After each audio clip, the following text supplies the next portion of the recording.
जम्मू कश्मीर में इलेक्शंस कब होंगे, एक बड़ा सवाल जम्मू एंड कश्मीर के लोगों के सामने खड़ा हुआ है। और करीबन 2 से 3 साल हो चुके हैं जबकि जम्मू एंड कश्मीर में कोई भी गवर्नमेंट नहीं है और लेजिस्लेटिव काउंसिल नहीं है, लेजिस्लेटिव असेंबली नहीं है।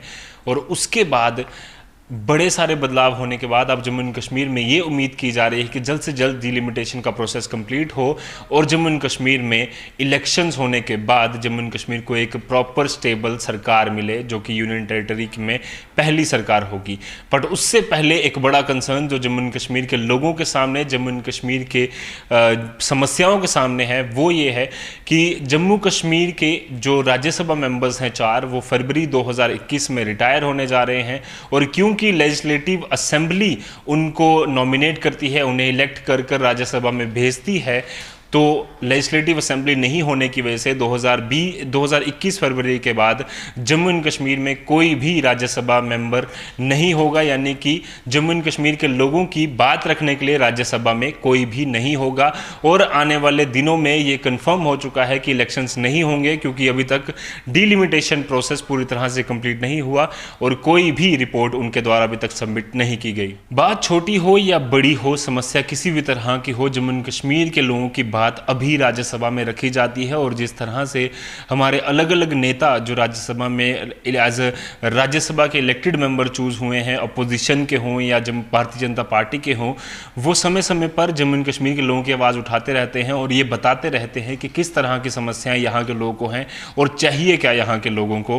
क्योंकि मेंबर ऑफ पार्लियामेंट लोकसभा में अपनी बात रखते हैं और उसके बाद राज्यसभा में किसी भी प्रकार की बिल पर डिस्कशन हो या कोई भी समस्या हो लोगों की, तो उस पर चर्चा ज़रूर होती है। इस समय 4 इलेक्टेड मेंबर्स जो राज्यसभा में हैं, वो सबसे पहले कांग्रेस के गतावर नेता जो जम्मू एंड कश्मीर के चीफ मिनिस्टर भी रह चुके हैं और कई सारे मुद्दों पर वो बातचीत करते रहते हैं, गुलाम नबी आज़ाद साहब। उसके अलावा भारतीय जनता पार्टी से ताल्लुक़ रखने वाले शमशेर सिंह मनाज और पीडीपी यानी पीपल्स डेमोक्रेटिक पार्टी के 2 मेंबर्स हैं जो इस समय राज्यसभा के मेंबर्स के तौर पर दिल्ली में रहते हैं और जम्मू एंड कश्मीर के लोगों की बात रखते हैं, जिसमें नज़ीर अहमद लावे और मीर मोहम्मद फयाज, ये 4 लोग लगातार राज्यसभा में जम्मू एंड कश्मीर के रिप्रेजेंटेशन कर रहे हैं। बट अब 1-2 लोग 10 फरवरी और कुछ 15 फरवरी यानी 2021 को ये चारों के चारों लोग रिटायर हो जाएंगे और constituent assembly Jammu and Kashmir में नहीं होने की वजह से इनको री इलेक्ट भी नहीं किया जाएगा। और नए मेंबर्स की इलेक्शन के लिए, उनको इलेक्ट करने के लिए जम्मू एंड कश्मीर में एक लेजिस्लेटिव असेंबली होना ज़रूरी है, जिसकी जो उम्मीद है वो आने वाले समय में नहीं दिखती हुई नजर आ रही। कुछ हम आंकड़ों पर नजर डालते हैं, कब से लेकर कब तक हमारी सरकार रही और किस तरह से रिप्रेजेंटेशन वो लोग कर रहे हैं, उन पर अब थोड़ी नजर डाल लेते हैं। लेजिस्लेटिव असेंबली नहीं होगी तो राज्यसभा मेंबर्स नहीं इलेक्ट होंगे और इलेक्शंस करवाने के लिए लेजिस्लेटिव असेंबली तब बनेगी जब इलेक्शंस होंगे। और इलेक्शंस करवाने के लिए कुछ रोड़े अभी भी जम्मू एंड कश्मीर में है। वो सबसे बड़ा रोड़ा है डिलिमिटेशन कमीशन की रिपोर्ट, जिसके बाद 7 सीटें जम्मू एंड कश्मीर में बढ़ाई जाएंगी। इससे पहले करीबन 107 सीटें हैं, उसमें 7 सीटें 114 टोटल मिलाकर सीटें जम्मू एंड कश्मीर में बननी है और उन 7 सीटों के लिए भी अभी पूरी रिपोर्ट उसकी आनी है। इसके अलावा जो लोकसभा की सीट्स हैं उसमें भी कुछ बदलाव होने हैं। कई सारे पैरामीटर्स उस पर डिसाइड किए गए हैं कि क्या क्या पैरामीटर्स होंगे, जिसमें पॉपुलेशन का एक क्राइटेरिया है, उसके अलावा एरिया का क्राइटेरिया है, इसके अलावा अलग अलग क्राइटेरियाज रखे गए हैं जिसमें डिलिमिटेशन कमीशन को अभी भी रिपोर्ट सबमिट करना बाकी है। और जब भी वो रिपोर्ट सबमिट करेगी उसके बाद डिसाइड होगा कि इलेक्शंस होने कब हैं।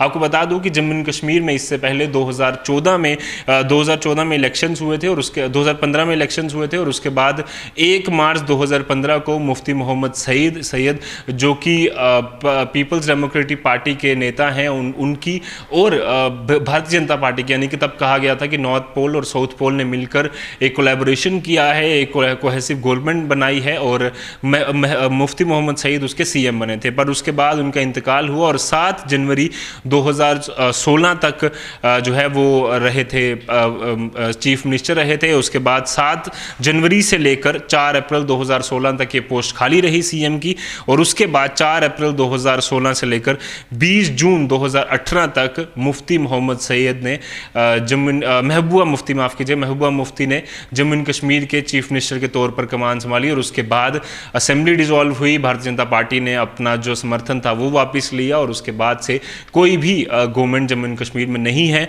अब 20 जून जब से सरकार खत्म हुई, यानी कि जो समर्थन था भारतीय जनता पार्टी द्वारा वापस लिया गया, उसके बाद सरकार डिसॉल्व हुई, असेंबली डिसॉल्व हुई और उस समय 20 जून से लेकर 19 दिसंबर 2018 तक पहली बार governor rule Jammu and Kashmir में लगा। जब उसके बाद प्रेसिडेंट रूल 20 दिसंबर 2018 से लेकर 30 अक्टूबर 2019 तक रहा। उसके बाद 31 अक्टूबर को, क्योंकि Jammu and Kashmir union territory बन चुका था, तो उसके बाद फिर से president rule Jammu and Kashmir में लगा दिया गया। 31 अक्टूबर 2019 से लेकर अभी तक जम्मू एंड कश्मीर में प्रेसिडेंट रूल ही लगा है।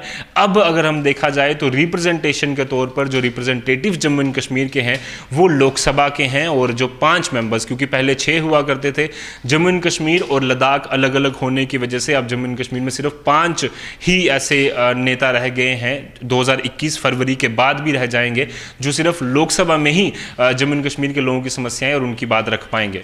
2019 में जो लोकसभा इलेक्शंस हुए थे उसके बाद 6 member of parliament Jammu and Kashmir की जो जम्मू एंड कश्मीर और लद्दाख इकट्ठे हुआ करता था, स्टेट हुई करती थी, वहां पर 6 मेंबर ऑफ पार्लियामेंट थे। जैसे लद्दाख की एक सीट जामयांग नामग्याल जो थे वो अब अलग हो चुकी है। इसके अलावा 5 जो नेता जम्मू एंड कश्मीर से रिप्रेजेंट कर रहे हैं लोकसभा में, उनके नाम बारामूला कॉन्स्टिट्यूंसी से मोहम्मद अकबर लोन है। उसके अलावा अनंतनाग से हसनैन मसूदी रिप्रेजेंट करते हैं। श्रीनगर कॉन्स्टिट्यूंसी जो मेंबर ऑफ पार्लियामेंट कॉन्स्टिट्यूंसी है, फारूक अब्दुल्ला उसके रिप्रेजेंटेटिव हैं। इसके अलावा उधमपुर से जो उधमपुर कठुआ कॉन्स्टिट्यूंसी है उधर से डॉक्टर जितेंद्र सिंह जो MOS हैं, और इसके अलावा जम्मू पुंछ कॉन्स्टिट्यूंसी से जुगल किशोर शर्मा, ये अभी लोकसभा में अपनी बातें रख रहे हैं। पर लगातार अगर लोकसभा में बात हो रही है पर राज्यसभा में नहीं होगी तो कहीं ना कहीं जम्मू एंड कश्मीर के लोगों की जो समस्या है वो सही तरीके से रिप्रेजेंट नहीं हो पाएगी। उम्मीद करते हैं कि डिलिमिटेशन जल्द से जल्द कंप्लीट हो जाए, जो 7 सीटें बढ़ाई जानी है उस पर क्लैरिटी आ जाए कि कहां कहां वो 7 सीटें बढ़ानी है। और ये भी कहा जा रहा है कि शेड्यूल कास्ट और शेड्यूल ट्राइब्स की उसमें प्रॉपर रिप्रेजेंटेशन होगी। इसके अलावा जो 7 सीटें बढ़ाई जानी है मोस्ट प्रोबेबली शेड्यूल ट्राइब्स की ही बढ़ाई जानी है, और वो कब हमारे पास डेटा आएगा, कब वो पूरी तरह से रिपोर्ट सामने आएगी, क्योंकि तभी ये एक रोड़ा जो है वो पूरी तरह से खत्म होगा। वो एक आसानी तभी बनेगी जम्मू एंड कश्मीर में इलेक्शंस कराने की। और क्योंकि Jammu and Kashmir with legislature वाली एक यूनियन टेरिटरी बनी थी, तो यहाँ पर इलेक्शंस होना काफ़ी ज़्यादा ज़रूरी है ताकि लोगों की proper representation Jammu and Kashmir में भी हो। अलग अलग MLAs आकर लोगों की कॉन्स्टिट्यूंसीज के लोगों की बात सामने रखें, और उन्हीं में से कोई 4 लोग जब इलेक्ट होकर सेंटर में जाएंगे, राज्यसभा में जाएंगे, तो सही तरीके से जम्मू एंड कश्मीर की लोगों की समस्याएं रिप्रेजेंट की जाएंगी। अब उम्मीद करते हैं कि डिलिमिटेशन कमीशन की रिपोर्ट जल्द से जल्द आ जाए ताकि ये सारी समस्याएं, सारे रोड़े खत्म हो जाएं। फिलहाल के लिए दीजिए इजाजत मुझे, मेरे कैमरामैन कमल सिंह को। ऐसी और रिपोर्ट्स के लिए आप यूं ही बने रहिए द न्यूज़ नाउ के साथ। धन्यवाद।